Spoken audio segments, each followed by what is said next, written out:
যাওয়ার পথে আমরা এই পয়েন্টটাতে দাঁড়ায় যখন পিছনে তাকাইছি, চমৎকার একটা ফ্রাইড রাইস খাওয়ার পরে হচ্ছে এক কাপ চা নিলাম হাতে। এইমাত্র আমরা হচ্ছে থাটোলা টপে পৌঁছাইছি। এই যে দেখতে পাচ্ছেন বামে একটা লেক, এই লেকটা হচ্ছে মিরপাল লেক। খারদুংলার এত পরিমাণ হাইপ, কিন্তু এটার কোনো হাইপই নাই, এইখানে কেউ নাই। আমরা পুরা রাস্তায় আসছি, একজন লোকরেও আমরা দেখি না, একটা কাকপক্ষীও দেখি নাই। তো এখানে ছবি টবি তোলা শেষ। বাতাসও আস্তে আস্তে বাড়তেছে। বাতাস যত বাড়ে হাই পাসগুলোতে তত বেশি কষ্ট হয়। বাতাস না থাকলে খুব একটা কষ্ট হয় না আসলে।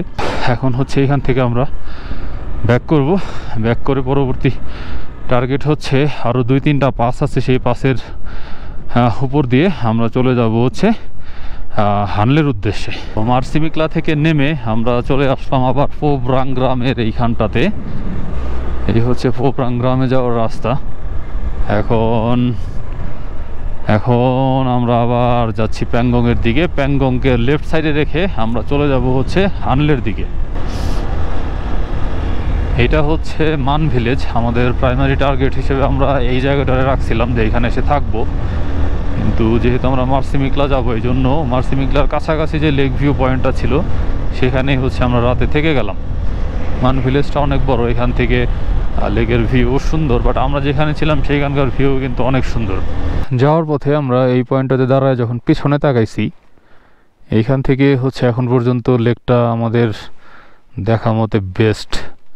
আপনারা দেখতে পাচ্ছেন খুবই সুন্দর লাগতেছে কিন্তু দেখতে এই জায়গাটার থেকে। অদ্ভুত। লেকের ধার ধরে যাইতেছি। বাম পাশের লেক আর শেষ হইতেছে না। যাইতে এখন হচ্ছে যে গ্রামটাতে আসলাম, এটা হচ্ছে মেরাক। এখানেও থাকার জায়গা আছে অ্যাভেলেবেল। এইখান থেকেও লেকের ভিউটা সুন্দর। সব জায়গা থেকে লেকের ভিউ সুন্দর, কারণ লেক তো আসলে একটাই, পাহাড়গুলোও সব আসলে একই প্যাটার্নের। যেখানে যাই সেখান থেকেই দেখতে ভালো লাগে।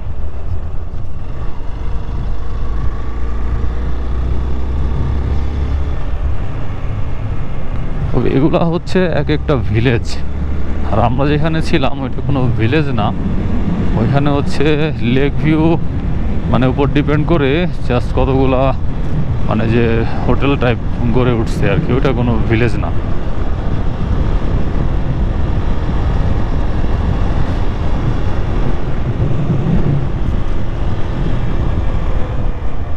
এই যে এখানে যে 3 রাস্তার মোড়, এই দিক দিয়ে হচ্ছে রেজাংলা যে ওয়ার মেমোরিয়াল ওই রোডের দিকে যায়, আর আমরা এখন যাচ্ছি যে চুলচুলের দিকে। চুলচুল থেকে হচ্ছে আমরা ডান দিকে একটা পাহাড়ের যে অফরোড আছে সেটা ধরে হানলের দিকে যাব আর কি। আর এদিক দিয়ে হচ্ছে রেজাংলা ওয়ার মেমোরিয়াল হয়ে যায়। আর ওই যে দেখতে পাচ্ছেন একটা সাইকেলের মতো যাচ্ছে, উনি হচ্ছে ব্রাজিল থেকে আসছে ওয়ার্ল্ড ট্যুরে। খুব ভালো লাগলো দেখে। আর এখানে হচ্ছে খাবারের ব্রেক দিলাম, এখানে হচ্ছে এখন আমরা খেয়ে নিব, ক্ষুধাও লাগছে টুকটাক। এখানে অর্ডার দিলাম হচ্ছে আমরা ফ্রাইড রাইসে হচ্ছে ভেজিটেবল আর ডিম হচ্ছে একসাথে। শুধু ভেজিটেবল নিলে 150 টাকা, আর ডিম দিয়ে নিলে হচ্ছে 170 টাকা। আর আমরা হচ্ছে মিক্স করে নিলাম তো 200 টাকা। দেখা যাক, খাই, ক্ষুধা লাগছে প্রচণ্ড। টেস্ট ভালো তো। আচ্ছা, চমৎকার একটা ফ্রাইড রাইস খাওয়ার পরে হচ্ছে এক কাপ চা নিলাম হাতে। আর আশেপাশের পরিবেশটা একটু দেখাই আপনাদেরকে। এই পরিবেশের সাথে চায়ের কালারটা একটু দেখেন, কি সুন্দর তাই না? আর এই চারপাশের পরিবেশটা হচ্ছে এরকম বিস্তীর্ণ, কি বলে এটা, বিরান ভূমি, সামনে কিছুই নাই। ওই দূরে একটা গ্রাম দেখা যাচ্ছে, গ্রামের নাম হচ্ছে চুশুল, আর এই চারপাশে হচ্ছে পাহাড়। তো এই পরিবেশে হচ্ছে এখন চা খাবো। কি শান্তি, ঠান্ডার মধ্যে ঠান্ডা বাতাস, তার মধ্যে গরম চা, সেই রকম লাগতেছে। খাওয়া দাওয়া শেষ করে রওনা দিয়ে আমরা হাইওয়েতে চলে আসছি। আর আমাদের টার্গেট হচ্ছে আমরা আগে যাব হচ্ছে মাহে। এইখান থেকে মাহে যাওয়ার রোডে হচ্ছে 3টা হাই পাস পরে, সেই পাসগুলা ক্রস করে আমরা যাব, যেটা একটু আগেও বলছি আপনাদেরকে। আর এই পথে সুন্দর একটা লেক আছে, তো লেকের সাথে একটা ছবি তুলবো। এই হচ্ছে এখনকার মতো আমাদের প্রাইমারি প্ল্যান। এখন বাজে হচ্ছে 3:15। আর এই যে রোডটা ধরলাম এইখান থেকে মাহে পর্যন্ত 70 কিলোমিটারের মতো। এই 70 কিলোমিটার যাইতে আমাদের অনেক সময় লাগবে। তো সন্ধ্যার আগেই হচ্ছে আমাদের মাহে পৌঁছানোর টার্গেট। তারপরে মাহে থেকে হানলে পর্যন্ত যদি আমাদের একটু রাতে রাইড করা লাগে সেটাও সমস্যা নাই, ওই রোডটা অনেক ভালো। সো ওই রোডটা রাতে রাইড করলেও সমস্যা নাই। এই রোডে ঢোকার পর থেকেই এই যে ধরনের বাচ্চারা আমাদেরকে হাত বাড়ায় দিতেছে, প্লাস হচ্ছে হাই দিতেছে। আর এইখানে দেখেন কি বিশাল বিশাল ল্যান্ডস্লাইড। এই যে উপর থেকে পাথর, আমরা বাসাবাড়ি করি যে পাথর দিয়ে, সেই ধরনের পাথর দেখেন এই যে উপর থেকে পড়ে, তারপর হচ্ছে আবার রাস্তা ক্লিন করে। এই যে মানে জাস্ট এই বাম দিকের যে পাহাড়, এই পাহাড়ের সাইড দিয়ে দেখেন এই যে ল্যান্ডস্লাইড, এই যে ল্যান্ডস্লাইড, প্রচুর ল্যান্ডস্লাইড, প্রচুর। বাট এইটা হচ্ছে খুব সম্ভবত একটা ভাইটাল রোড, যে কারণে হচ্ছে ক্লিন করে রাখে। তবে যেটা আমি যতটুকু জানি, এই রোডটা আসলে ট্যুরিস্ট অত যায় না, খুব একটা ট্যুরিস্ট যাইতে দেখি নাই, মার্সিমিকলার মতোই। আর এই রোডটা হচ্ছে ওই সেম কথা আর কি, অফবিট রোড। এই জন্যই হচ্ছে আমরা এই রোডটা দিয়ে যাইতেছি। যেখানে কেউ যায় না সেখানেই হচ্ছে আমরা যাইতে চাই আসলে। তো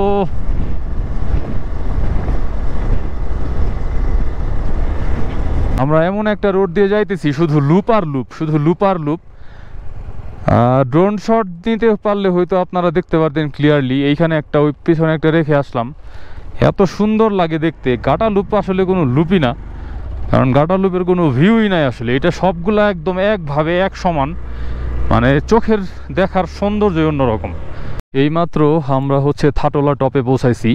এই রোডের এই পাশ থেকে প্রথম টপ, বাট টপের আসলে কোনো নাই। আমি এই যে মাইলস্টোন নাই, মোবাইলে দেখাচ্ছি আপনাদেরকে। এই যে এই হচ্ছে থাটোলা। এখানে তো নেট নাই, ছবি দেখাইতে পারলাম না, বাট এই যে লেখা দেখেন থাটোলা। এই যে আমরা এখানে আছি, আর এই যে এটা হচ্ছে থাটোলা। এই যে দেখতে পাচ্ছেন বামে একটা লেক, এই লেকটা হচ্ছে মিরপাল লেক। এই লেকটা খুবই সুন্দর। আপাতত এখন দেখেন পুরো লেকটা কিন্তু একসাথে দেখা যাচ্ছে, একদম চমৎকার সুন্দর নীল পানি। সেটা হচ্ছে প্যাংগংয়ে যেরকম দেখে আসছে ঠিক সেই রকম মিরপাল লেক। এটা অনেক নিচুতে রোডের চাইতে, রোড সাইডের যদি হইতো তাহলে হচ্ছে নিচে যে হয়তো আমরা ছবি টবি তুলতে পারতাম, বাট এখন আর নিচে যাব না। নিচে যাওয়া আসলে ঝামেলা অনেক। সামনে একটা লেক আছে, সেই লেকটাই হচ্ছে আমরা নিচে যাব, ছবি তুলব। সবচেয়ে মজার ব্যাপার হচ্ছে এই যে মিরপাল লেকটা এখন পর্যন্ত কিন্তু ক্লিয়ার এইখান থেকে দেখা যাচ্ছে, এবং অনেক সুন্দর নীল পানির লেক। আর একটু পরেই আমরা আরও একটা টপে উঠতে যাচ্ছি, সেটা হচ্ছে কাকসাংলা টপ। তো কাকসাংলা টপ পার হয়ে তারপর হচ্ছে চুমথাংয়ের পরে আরও একটা টপ আছে, সেটা হচ্ছে ইয়া টপ। তো ব্যাপারটা হইতেছে, একটু আগে যে কথা বলতেছিলাম, বক করতেছিলাম, বক করতে যে হচ্ছে গোপ্রোর ক্যামেরার ব্যাটারি শেষ হয়ে গেছে। যখন আমরা উপরের দিকে উঠি তাড়াতাড়ি শেষ হয়ে যায়। নিচ থেকেও আমি চেক করছি 63% চার্জ আছে, বাট উপরে উঠতে উঠতে নীল হয়ে গেছে। তো যাই হোক, একটু আগে যেটা বলতেছিলাম, সবাই যেখানে যায় আমরাও সেখানে যাই, আর সবাই যেখানে যায় না আমরা সেখানেও যাই। এই হচ্ছে সবার সাথে আমাদের পার্থক্য। আর এখন হচ্ছে আমরা আছি, দেখতে পাচ্ছেন কাকসাংলা টপ। কাকসাংলা টপ হচ্ছে 17,851 ফিট, আর খারদুংলা টপ হচ্ছে 17,900 ফিট, তাই না? 17,900 সামথিং, মানে ওয়ার্ল্ডের 8। এটা হচ্ছে ওয়ার্ল্ডের 8 নাম্বার পজিশনে আছে। খারদুংলার সেইটা মাত্র 80-90 ফিট কম, বাট হচ্ছে খারদুংলার এত পরিমাণ হাইপ, কিন্তু এটার কোনো হাইপই নাই, এইখানে কেউ নাই। আমরা পুরা রাস্তায় আসছি, একজন লোকরেও আমরা দেখি না, একটা কাকপক্ষীও দেখি নাই। আর এই যে আমরা জুস নিয়ে আসছি কাকসাংলায়। না এটা খাবো না, আমার কাছে আরো ভালো জুস আছে। মজা না। আমরা হচ্ছে কাকসাংলা টপে এসে এখন জুস খাবো। জুস খোল। তো হাসতে গেলেও ঠোঁট ব্যথা করে, ঠোঁট ফেটে একদম মানে জমজমাট অবস্থা। তো খারদুংলার চেয়ে এটা হচ্ছে 131 ফিট কম, কিন্তু এখানে আসতে হইলে অনেক কষ্ট করতে হবে, অনেক বেশি ইচ্ছা শক্তি থাকতে হবে, আর হচ্ছে আমাদের মতো একটা টিম থাকতে হবে। এটা হলো সবচেয়ে বড় কথা। একজন যাবে একজন যাবে না এরকম টিম থাকলে হবে না, এটা হলো বড় কথা। এই যে হচ্ছে জুস, আমরা এখন এইখান থেকে জুস খাবো। ভাই আমার একটু দাও, কাকসাংলায় আসছি, জুস না খাইলে কি হয়?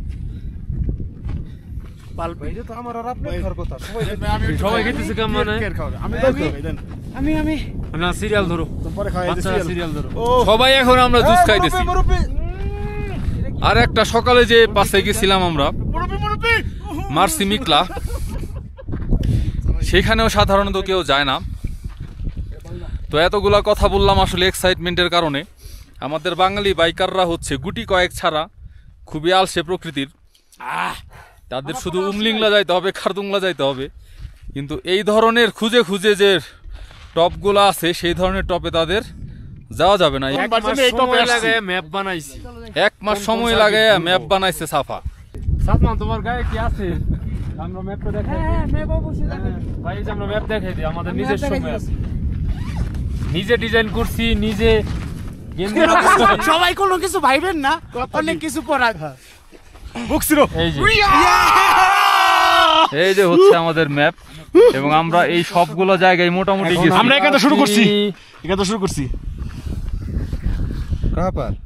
আমরা আছি এই যে এখানে, এই যে এইটুকের মধ্যে আমরা এখন এই যে এই রেঞ্জটার মধ্যে আছি আর কি। এই যে হলুদ দাগটা যে দেখা যাচ্ছে, এই যে কাকসাংলা, এইটার মধ্যে এখন আমরা আছি। আমি কিন্তু আবারও আছি সুমন ভাই সাথে, ঠিক আছে? 5টা বেজে গেছে, মোটামুটি বেশ ভালোই সময় আমরা এখানে কাটাইলাম, খুবই ভালো লাগলো। এই জন্য একটু সময় বেশিই কাটাইলাম এখানে। রওনা দেওয়ার পরে এখন থেকে আমরা খুব সম্ভবত 35 কিলোমিটারের মতো আসছি, তাইলে হচ্ছে আমাদের আরও 35 কিলোমিটারের মতো রাস্তা বাকি আছে সামনে মাহে পৌঁছাইতে। মাহে পৌঁছানোর আগে ছোট্ট একটা লেক আছে যেটা, সেখানেও আমরা একটু দাঁড়াবো, ছবি তুলবো, বাট ওইখানে বেশি সময় নিব না, একটা করে ক্লিক হবে শুধু। তো এই যে দেখতে পাচ্ছেন এটাই হচ্ছে ইয়া টপ, এটার কথাই বলতেছিলাম একটু আগে। আর এখন আমরা যাচ্ছি হচ্ছে ইয়া লেকে। ইয়া লেকের সাথে একটা ছবি তুলবো, ছবি তুলে তারপরে হচ্ছে ব্যাক করব মাহে। এইখান থেকে আর 16 কিলোমিটার প্রায় চলে আসছি, সমস্যা নাই। মাহেতে টার্গেট হচ্ছে আমাদের সন্ধ্যার আগে পৌঁছানো। যাই হোক, যত দ্রুত পৌঁছাইতে পারি সেটা আমাদের জন্য ভালো হবে আসলে। ও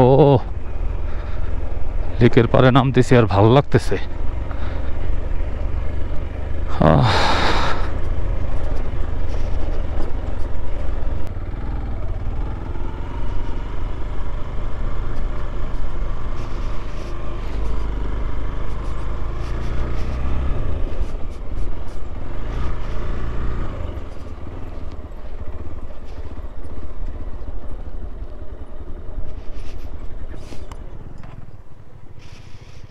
ওকে ওকে ওকে, হ্যাঁ রেডি, তাকাও।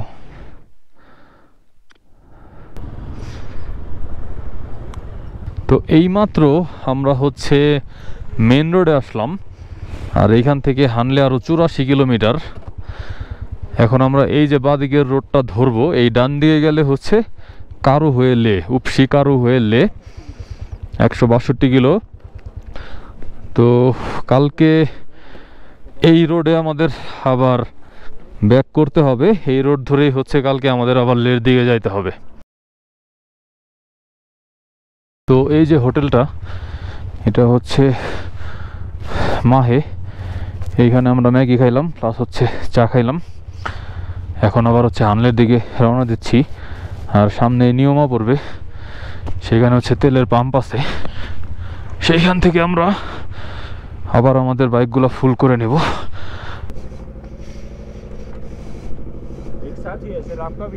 हाँ एक साथ पांच बंदे एक साथ है। हाँ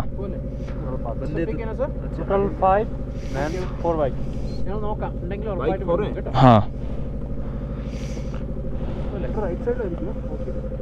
তো এইখানে চেক পোস্টে খুব বেশি কিছু দেখে নাই, শুধুমাত্র আমাদের পারমিশনের সাথে পাসপোর্টের নাম্বারগুলো মিলাই দেখছে, আর হচ্ছে একটা বাইকের নাম্বার এন্ট্রি করছে ব্যাস। তারপরে আমাদেরকে ছেড়ে দিছে। এখন আমরা আবার হানলের দিকে যাইতেছি। এইমাত্র আমরা হানলিতে এসে পৌঁছাইছি, আর এখন বাজে হচ্ছে ঠিক 10টা। রাইডটা খুবই চমৎকার হয়েছে, কারণ রাস্তাটা একদমই ভালো। এখন হচ্ছে আমরা হোমস্টে খুঁজবো। ঠিক 11টা বাজে, আর এইমাত্র হচ্ছে হানলেতে আমরা রুম খুঁজে পাইলাম। 1 ঘন্টার মতো খুঁজলাম, কোথাও রুম খালি নাই। এত লোক এই টাইমে হানলেতে আসছে, কি বলবো যে কোথাও রুম খালি নাই। তো যাই হোক, শেষ পর্যন্ত ভালো একটা রুম পাইছি। এই হচ্ছে আমাদের হোটেল। এইখানে হচ্ছে একটা রুম, এইখানে হচ্ছে আরেকটা রুম। এটা হচ্ছে 3 জনের জন্য ডাবল বেড প্লাস হচ্ছে সিঙ্গেল বেড। আর এখানে হচ্ছে একটা ডাবল বেড। তো এই 2 রুমের ভাড়া আমাদের পড়ছে হচ্ছে 4000 টাকা, ডিনার আর ব্রেকফাস্ট সহ। আরেকটা জিনিস খেয়াল করলাম, হানলিতে আসলে কয়েকটা জায়গায় রুম খালি পাইছিলাম, কিন্তু সবগুলা রুমের দাম অনেক বেশি। এখানে এসে মনে হইলো যে এখানকার হোটেল কস্টিংটা একটু বেশি। তো যাই হোক, শেষ পর্যন্ত আমরা আমাদের মনের মতো এবং অল্প খরচেই রুম খুঁজে পাইছি। আর এখন হচ্ছে আমরা খাবারের অর্ডার দিলাম, রেস্ট নিব, তারপর হচ্ছে ঘুমিয়ে যাব, কারণ অনেক টায়ার্ড, সারাদিন রাইড করছি। কালকে সকালে উঠে আবার রুমলিংলা যাব। তো ঠিক আছে, আজকের ভিডিওটা আসলে এখানেই শেষ করতেছি। দেখা হবে কালকের ভিডিওতে ইনশাল্লাহ। সেই পর্যন্ত ভালো থাকবেন সবাই। আসসালামু আলাইকুম।